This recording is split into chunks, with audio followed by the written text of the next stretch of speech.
आऊज़ुबिल्लाहिमिनश्शैतानिर्रजीम बिस्मिल्लाहिर्रहमानिर्रहीम। अस्सलाम वालेकुम दोस्तों, मैं हूं मोहसिन रज़ा और आप लोग देख रहे हैं 24/7 टीचर्स ऑनलाइन।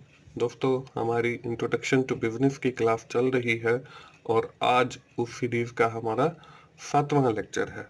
दोस्तों, आज की क्लास में हम लोग मोस्टली अपनी एक फॉर्म ऑफ ऑर्गेनाइजेशन जिसको हम पार्टनरशिप कहते हैं उसके बारे में बात करेंगे और this is the second form of organisation. दोस्तों, आज की क्लास शुरू करने से पहले हम ये देख लेते हैं कि हमने अपनी पिछली क्लास के अंदर क्या चीज़ें कवर अप की थी। दोस्तों, हमने अपनी डिस्कशन पिछली क्लास के अंदर डिफरेंट फॉर्म ऑफ ऑर्गेनाइजेशन से शुरू की थी और सबसे जो पहली हमारी फॉर्म ऑफ ऑर्गेनाइजेशन है जिसको हम सोल प्रोप्राइटरशिप कहते हैं उस हवाले से की थी। दोस्तों, विद इन डिटेल हमने देखा था कि सोल प्रोप्राइटरशिप होती क्या है और इस कारोबार को शुरू करने के क्या फ़वाइद हैं और क्या नुकसानात होते हैं। दोस्तों, आज की क्लास में हम लोग बात करने वाले हैं अपनी सेकंड फॉर्म ऑफ ऑर्गेनाइजेशन जिसको हम पार्टनरशिप कहते हैं। हम आज की क्लास में देखेंगे कि पार्टनरशिप की कितनी मजीद फर्दर अकसाम हैं और उसके साथ ही हम ये भी देखेंगे कि हमारे पास कितनी किस्म के पार्टनर्स मौजूद होते हैं। दोस्तों, साथ ही हम ये भी देखेंगे कि कौन कौन से ऐसे राइट्स हैं जो पार्टनर को मिलते हैं जब वो पार्टनरशिप का बिजनेस शुरू करते हैं। उसके साथ ही हम लोग ये भी देखेंगे कि पार्टनरशिप डीड से क्या मुराद है और कौन कौन सी ऐसी चीजें हैं जो हम पार्टनरशिप डीड के अंदर शामिल करते हैं। उसके साथ हम लोग दोस्तों ये भी देखेंगे कि कैसे एक पार्टनरशिप जो है वो डिसॉल्व होती है या टर्मिनेट होती है। तो चलिए हम लोग आज की अपनी क्लास की इब्तिदा करते हैं और देखते हैं सबसे पहले कि पार्टनरशिप होती क्या है। हम पहले भी पार्टनरशिप की डेफिनेशन यही देख चुके हैं, a business which is carried out by relation of two or more person is known as partnership. जब दो या दो से ज्यादा लोग मिलकर कोई भी कारोबार करते हैं उसको हम पार्टनरशिप कहते हैं। दोस्तों, हमारे पास डिफरेंट काइंड्स हैं पार्टनरशिप की। उसमें सबसे जो पहली पार्टनरशिप है वो है पार्टनरशिप एट विल। इसमें क्या होता है, if the partnership is formed for an undefined time, कि ऐसी पार्टनरशिप जो शुरू की जाए एक अनडिफाइंड टाइम पीरियड के लिए, it is called partnership at will. इसको हम पार्टनरशिप एट विल कहते हैं। एनी पार्टनर कैन डिसॉल्व, कोई भी पार्टनर इसको खत्म कर सकता है, इट एट एनी टाइम, किसी भी वक्त, by giving the notice to all other remaining partners, बाकी सारे पार्टनर्स को नोटिस देकर।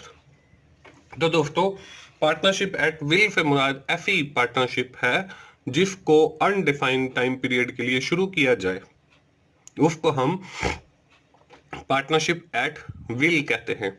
इसके बाद जो अगली पार्टनरशिप की काइंड है वो है पर्टिकुलर पार्टनरशिप। ये नाम से ही जाहिर है, if the partnership is formed for a particular objective of temporary nature, कि ये ऐसी पार्टनरशिप है जिसके अंदर एक खास मकसद को पाया तकमील पहुंचाने के लिए ही शुरू की जाती है। And when the particular objective is achieved, this partnership automatically considered dissolve. तो ये जो पार्टनरशिप होती है इसको डिसॉल्व कंसिडर किया जाता है जब वो पर्टिकुलर ऑब्जेक्टिव अचीव हो जाता है। इसके बाद दोस्तों तीसरी जो किस्म है वो है लिमिटेड पार्टनरशिप। अब limited partnership is that in which liabilities of some partner are limited up to the amount of their capital, कि इसके अंदर आपकी जो पार्टनरशिप है कुछ लोगों की जो लाइबिलिटी है वो लिमिटेड होती है। लिमिटेड के बारे में हम विद इन डिटेल बात कर चुके हैं। के जिम्मेदारियां लिमिटेड होती हैं। जितना पैसा कारोबार के अंदर उन्होंने लगाया होता है उसी हिसाब से ही उसकी लाइबिलिटीज होती हैं। In this partnership there is at least one partner who have unlimited liability. वैसे तो पार्टनरशिप की जो लाइबिलिटी है वो अनलिमिटेड होती है, लेकिन अगर वो लिमिटेड पार्टनरशिप है तो उसके अंदर सिर्फ एक पार्टनर की जो लाइबिलिटी है उसका अनलिमिटेड होना जरूरी है, और बाकी के सारे बेशक जितने भी हैं उनकी लाइबिलिटी लिमिटेड हो सकती है। तो दोस्तों, हमारे पास ये तीन किस्म की पार्टनरशिप हैं। एक पार्टनरशिप एट विल है जो एक अनडिफाइंड पीरियड के लिए शुरू की जाती है। एक पार्टनरशिप एट पर्टिकुलर है जो एक खास मकसद के लिए शुरू की जाती है, और एक लिमिटेड पार्टनर है जिसमें जो लाइबिलिटी है पार्टनर्स की वो लिमिटेड होती है। दोस्तों, इसके बाद हम देखते हैं कि हमारे पास कौन कौन सी ऐसी अकसाम हैं या कौन कौन से पार्टनर्स होते हैं। दोस्तों, इसमें जो पहला पार्टनर है वो है एक्टिव पार्टनर। एक्टिव पार्टनर से मुराद कंपनी में ऐसा पार्टनर होता है जो कंपनी की मैनेजमेंट भी संभाल रहा हो और कंपनी के अंदर अपना सरमाया भी इन्वेस्ट किया हुआ हो। उसके बाद जो अगली किस्म है पार्टनर की वो है सीक्रेट पार्टनर। अब सीक्रेट पार्टनर क्या होता है? ये एक ऐसा आपका हिस्सेदार या पार्टनर होता है जो कंपनी के मुख्तलिफ अमूर नहीं संभाल रहा होता, बल्कि उसने सिर्फ और सिर्फ कंपनी के अंदर अपना सरमाया लगाया हुआ होता है। इसके बाद एक और पार्टनर है जिसको हम स्लीपिंग पार्टनर कहते हैं। इससे मुराद आपका ऐसा हिस्सेदार है जिसने सिर्फ इसमें सरमाया लगाया हुआ होता है और इसकी मैनेजमेंट का हिस्सा ना हो, बल्कि किसी को पता भी ना हो कि ये भी पार्टनर है, तो इसको हम स्लीपिंग पार्टनर कहते हैं। इसके बाद हमारे पास एक और पार्टनर है जिसको हम साइलेंट पार्टनर कहते हैं। इससे मुराद ऐसा हमारा पार्टनर या हिस्सेदार है जिसने कंपनी की अंदर सरमाया तो लगाया होता है, लेकिन वो कंपनी की मैनेजमेंट का हिस्सा नहीं होता, लेकिन बाकी सारे पार्टनर्स को पता होता है कि ये भी कंपनी का हिस्सेदार है, तो इसको हम साइलेंट पार्टनर कहते हैं। अब हमारे पास दो पार्टनर हैं, एक स्लीपिंग पार्टनर है, एक साइलेंट पार्टनर है। इन दोनों की जो खसूसियात हैं वो तकरीबन आपस में मिलती जुलती हैं, लेकिन जो हमारा स्लीपिंग पार्टनर है वो समझ लें सोया हुआ है, किसी को नहीं पता कि ये कंपनी का पार्टनर है या नहीं है। लेकिन जो हमारा साइलेंट पार्टनर है वो लोगों को पता होता है कि ये इस कंपनी के अंदर हिस्सेदार है और पार्टनर है। इसके बाद दोस्तों अगला जो पार्टनर है वो है जूनियर पार्टनर। अब कंपनी के अंदर मुख्तलिफ पार्टनर्स होते हैं और उन्होंने अपना सरमाया उस कंपनी के अंदर इन्वेस्ट किया होता है, तो जिस पार्टनर ने सबसे कम सरमाया या जिसका कैपिटल सबसे कम कंपनी के अंदर होता है उस पार्टनर को हम जूनियर पार्टनर कहते हैं। इसके बाद अगला जो पार्टनर है वो है मेजर पार्टनर। अब मेजर पार्टनर से क्या मुराद है?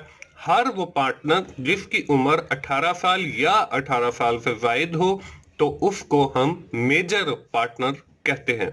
इसके बाद जहां पे मेजर आ गया है वहां पे हमारा एक माइनर पार्टनर भी होता है। तो ऐसे सारे पार्टनर या हिस्सेदार जिनकी उम्र 18 साल से कम हो तो ऐसे पार्टनर को हम माइनर पार्टनर कहते हैं।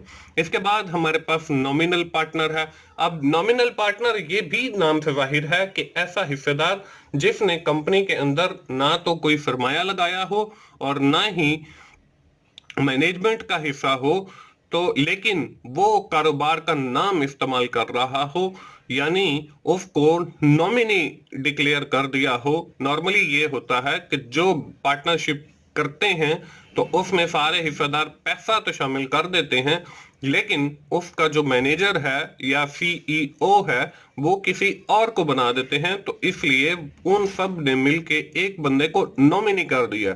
अब ना तो उसका कंपनी के अंदर कोई सरमाया है और वो सिर्फ उसकी मैनेजमेंट का हिस्सा है, और अपने नाम से वो कारोबार का नाम जो है वो इस्तेमाल कर रहा है, यानी उसी के नाम से जो है बैंक के अंदर अकाउंट ओपन किया जाएगा और या जो हमने बिजनेस का नाम रखा है उस नाम से वो अपने बिहाफ पे बैंक में अकाउंट खुलवा सकता है या कहीं से कोई माल मंगवा सकता है। तो इस तरह के लिए वो सब कामों के लिए नॉमिनी पर्सन होता है, तो उसको हम नॉमिनल पार्टनर कहते हैं।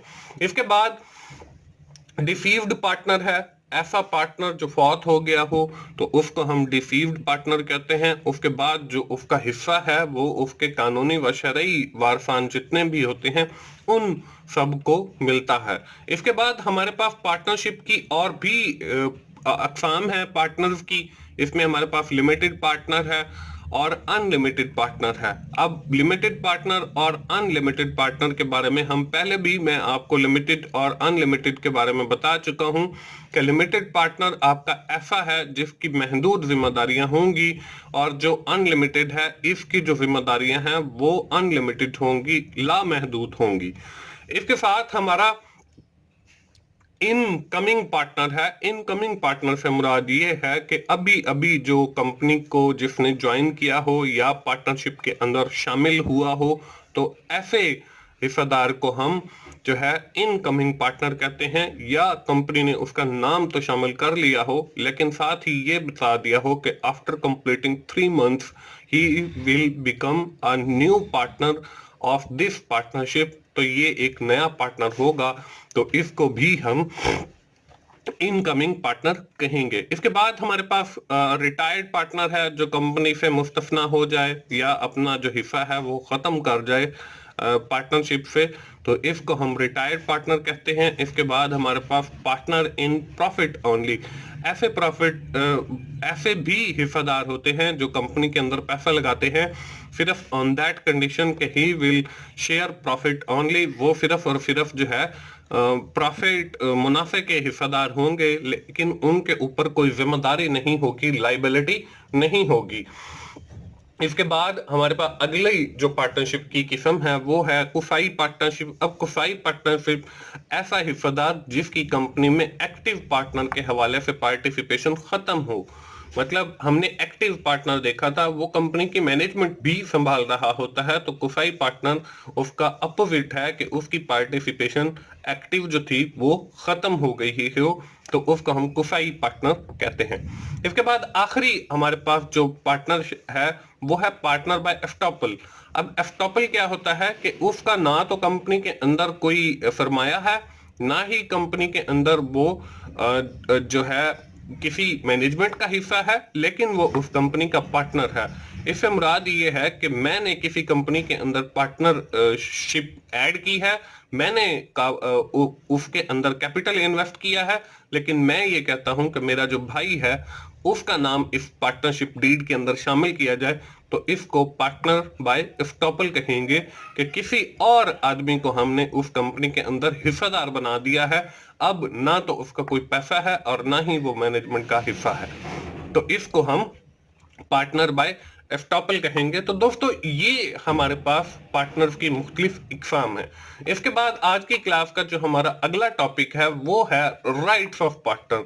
जब हम पार्टनरशिप का बिजनेस शुरू करते हैं तो पार्टनर्स के राइट कौन कौन से होते हैं।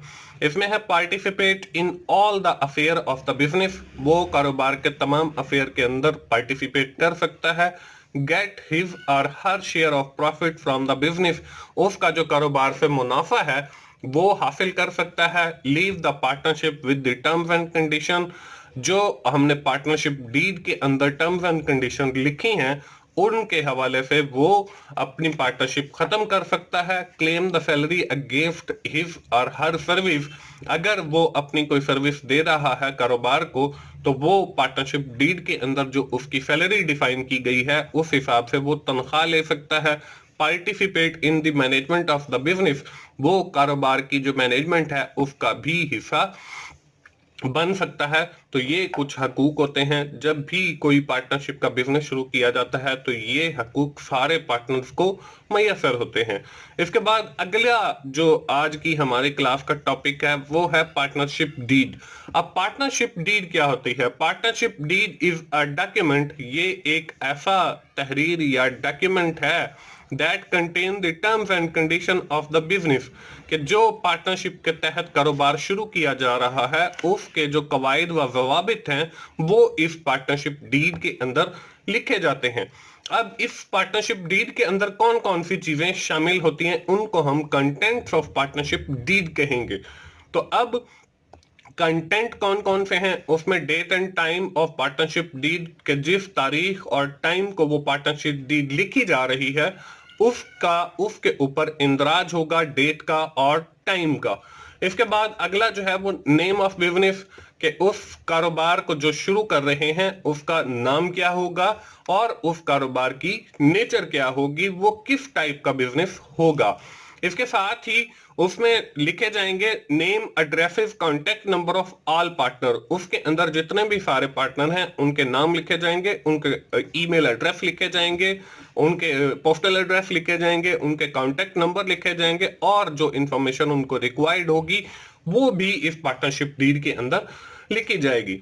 अगली जो चीज है वो है कैपिटल ऑफ ऑल पार्टनर, और जिस बंदे का जितना कैपिटल है उस पार्टनरशिप के अंदर वो भी इस डीड के अंदर लिखा जाएगा। इसके साथ ड्यूटीज ऑफ पार्टनर, अगर किसी पार्टनर को कोई ड्यूटी असाइन की गई है उस कारोबार के अंदर तो वो ड्यूटीज भी इस पार्टनरशिप डीड के अंदर लिखी जाएंगी। इसके बाद सैलरीज, जो वो ड्यूटीज परफॉर्म कर रहा है अगर सब ने मिलकर कोई सैलरी उसकी डिफाइन की है तो वो सैलरी भी उस डीड के अंदर लिखी जाएगी। इसके बाद प्रॉफिट रेशो ऑफ पार्टनर, अब हर पार्टनर के जो भी प्रॉफिट रेशियो है जिस हिसाब से उसने कैपिटल इन्वेस्ट किया है वो रेशो भी इसके अंदर लिखी जाएगी। इसके बाद है whether partner are entitled to withdraw money from the business, और ये बात भी लिखी जाएगी कि वो कारोबार से पैसा वापस निकलवा सकते हैं या नहीं निकलवा सकते हैं, या निकलवा सकते हैं तो क्या प्रोसीजर होगा, ये सारी बातें इसके अंदर लिखी जाएंगी। और दोस्तों आखिरी जो चीज इसके अंदर है वो है arbitration among partner if required. अगर कोई कंफ्लिक्ट पैदा हो जाता है अमंग पार्टनर तो ये भी तय किया जाता है कि जो उसकी सालिसी है वो कौन करेगा या उस मसले को कैसे जो है वो हल किया जाएगा। तो ये सारे कंटेंट्स हैं जो पार्टनरशिप डीड के अंदर लिखे जाते हैं। दोस्तों इसके बाद अगली जो चीज है वो है टर्मिनेशन ऑफ पार्टनरशिप, कि जब अगर हम पार्टनरशिप को खत्म करना चाहेंगे तो वो पार्टनरशिप जो है वो कैसे डिसॉल्व की जाएगी और कैसे खत्म की जाएगी। उसके लिए हमारे पास 3 कंडीशंस हैं। All forms of partnership under Islamic law many में बी टर्मिनेटेड, इस्लामी तरीके के तहत जो है वो उनको टर्मिनेट किया जाएगा। उसमें पहला जो तरीकेकार है वो है नोटिस, कि सारे जितने भी पार्टनर्स हैं अगर वो खत्म करना चाहते हैं, अगर या एक बंदा खत्म करना चाहता है तो वो सारे पार्टनर्स को नोटिस देगा और फिर वो पार्टनरशिप टर्मिनेट या डिसॉल्व की जाएगी। उसके बाद है जी डेथ, कि अगर किसी पार्टनर की डेथ हो जाती है और उसके कोई लीगल हेयर्स नहीं बचते, वारसान नहीं बनते और वो नहीं चाहते कि हम ये पार्टनरशिप आगे कंटिन्यू करें, तो in that condition this partnership में बी कंसीडर टर्मिनेटेड और डिसॉल्व। उस सूरत में भी इसको खत्म तस्वर किया जाएगा। उसके बाद है जी कंसेंट ऑफ द पार्टनर, कि सब की रजामंदी के साथ इसको खत्म किया जा सकता है। तो दोस्तों ये थी हमारी आज की क्लास। हम जल्दी से समराइज कर लेते हैं कि आज की क्लास के अंदर हमने क्या पढ़ा है। आज की क्लास के अंदर हमने पार्टनरशिप की बात की, उसमें हमने डिफरेंट काइंड्स देखी पार्टनरशिप की, जिसमें हमने लिमिटेड पार्टनरशिप, अनलिमिटेड पार्टनरशिप और उसके साथ पर्टिकुलर पार्टनरशिप और एक पार्टनरशिप देखी। इसके साथ हमने मुख्तलिफ अक़साम के पार्टनर्स देखे और फिर हमने उनके राइट्स की भी बात की, और साथ ही हमने पार्टनरशिप डीड की बात की जिसके तहत पार्टनरशिप शुरू की जाती है, और आखिर में हमने ये देखा कि कैसे एक पार्टनरशिप को खत्म किया जा सकता है। दोस्तों मुझे उम्मीद है आप लोगों को ये सीरीज अच्छी लग रही होगी, आप बिजनेस के हवाले से काफी कुछ सीख रहे होंगे। दोस्तों अगर आपको ये सीरीज अच्छी लग रही है तो आप मेरी वीडियोस को लाइक कीजिए, अपने दोस्तों के साथ शेयर कीजिए जिनका ये सब्जेक्ट है, कमेंट्स की सूरत में अपना फीडबैक दीजिए ताकि मैं और अच्छी वीडियोस आप लोगों के लिए बनाता रहूं। और मेरा चैनल 24/7 टीचर्स ऑनलाइन सब्सक्राइब कीजिए ताकि मेरी हर आने वाली वीडियो आप लोगों तक पहुंच सके और आप उससे सीख सकें। दोस्तों, मिलते हैं अगली इंट्रोडक्शन टू बिजनेस की क्लास में। उस वक्त तक के लिए अल्लाह हाफिज।